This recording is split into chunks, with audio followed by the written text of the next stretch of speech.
Picking a business idea to start with, the easiest way for me to talk about it is really from my own experience. Why did I choose to build a product in the recruitment space?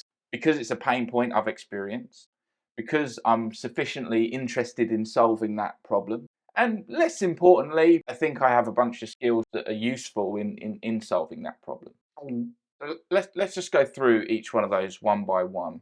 The first point I started with was because it's a pain point I've experienced. And by that I mean literally a pain in the backside. If you can draw from your personal experience and personal pain points, that's a really useful, tangible place for you to start, because you can actually build software that you would be interested in using.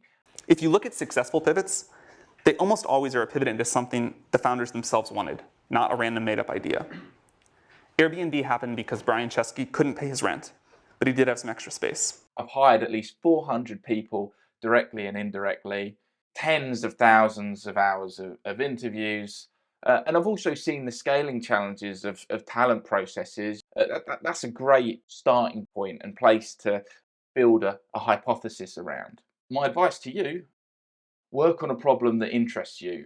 Being interested is the most important thing, because interest leads to motivation, and even through difficult times, you're going to continue to be motivated by that interest. If you're interested in genuinely interesting problems, gratifying your interest energetically is the best way to prepare yourself for a startup.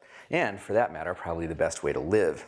Second, it's not just useful that I've got experience of pain point. Make sure the act of solving the problem actually also interests you just as much. So just because the subject area interests you, it doesn't necessarily mean the solutions and the hard work will interest you. So you kind of want to make sure that the act of solving the problem and the journey is just as interesting as some of the outcomes and goals that you might have, whether that's financial or impacting the world with the things that you want to create. And you have to do it over a sustained period of time. So if you don't love it, if you're not having fun doing it and you don't really love it, you're going to give up. But at least if you enjoy the journey, you're going to be happy through that period of time that you're investing. But also, I think that interest and excitement leads to better outcomes naturally. The ones that are successful loved what they did so they could persevere when it got really tough.